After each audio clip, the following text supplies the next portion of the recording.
छोटीशी सुरमई थाळी आहे. सुरमईचा पीस आहे बघा, माझ्या हाता एवढा पीस आहे. म्हणजे इतका जबरदस्त पीस आहे. गरम गरम आत्ता फ्राय केला आहे. ही करी येते म्हणजे रस्सा येतो, चपाती येते, कांदा लिंबू. छोटीशी सुरमईची थाळी आहे फक्त 200 रुपयात.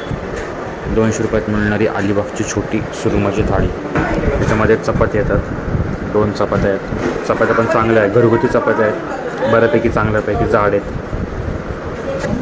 मस्तपैकी फ्राय झाला आहे सुरमई, बघू शकता. हे मसाला व्यवस्थित लागलं महत्त्वाचं आहे. रवा फ्राय केलेला आहे छान मस्तपैकी, मसाला लागला आतमध्ये छान. लिंबू पिळून घेतो आहे मस्तपैकी, लिंबू टेस्ट करून सांगतो तुम्हाला. उत्तम, एकदम छान. छोटी थाळी आहे, बजेट फ्रेंडली. आणि ग्रुप जर येत असाल, तुम्हाला एक व्यवस्थित जेवण पाहिजे असेल, एक बजेट फ्रेंडली जरा व्यवस्थित जेवण हवं असेल संपूर्ण ग्रुप किंवा फॅमिली, तर हे उत्तम ठिकाण आहे. तुम्हाला बाकीचे डिटेल्स सगळे डिस्क्रिप्शनमध्ये मिळून जातील. सुरमईचे 2 चांगले पीस आले ते, म्हणजे बऱ्यापैकी मोठे आहेत. आणि एक छोटा पीस, असे 2 पीस आले ते. आणि छान आहे, म्हणजे व्यवस्थित पोट भरून जेवू शकतो इतकं छान आहे. प्रत्येक वेळेला मासे महागच मिळतात हॉटेलमध्ये, असं काही नाही आहे. स्वस्तही ठिकाणं आहेत अलिबागमध्ये. सो मला फॉलो करा, मी दाखवत असतो काय मासे. आकाश चपाती घेऊन 2, रस्सा पण द्या.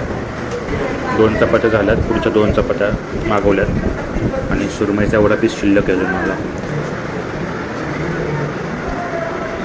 एक्स्ट्रा रस्सा मागवलेला 1 वाटी.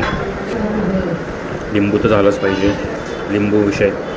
लिंबू नसेल तर विषय हार्ड आहे. रस्सा चांगला घट्ट असतो, सो क्वालिटीप्रमाणे क्वांटिटी पण चांगली. राईस हा अनलिमिटेड असतो बस. ओके, तुम्ही किती घ्याल तुम्हाला प्रेमाने वाढला जातो. तुम्हाला असं काही वाटीमध्ये दिला जात नाही किंवा तुम्हाला लिमिटेड दिला जात नाही. तर तुम्हाला बघा किती मोठी कोळंबी आली आहे रश्श्यामध्ये, जबरदस्त. लक आहे तुमचं, जर असेल लक तर मिळेल कोळंबी. हा आत्ता पावसाळ्यातला व्हिडिओ असल्यामुळं थोडी मिक्स मच्छी मिळते, तर मिक्स मच्छीचं काढून खूप भारी लागतं, छान लागतं. जर तुम्ही बाजारात गेला अलिबागच्या बाजारामध्ये, तर तुम्हाला मिक्स मच्छीचा एक वाटा मिळेल. त्याचं एक काढून करून बघा आणि खाऊन बघा, तुम्हाला नक्की आवडेल. थोडंच द्या बस. मला कोळंबीचा अजून 1 पीस आला आहे रश्श्यामध्ये. सो नक्की परत थोडा मी भात घेतला आहे मस्त.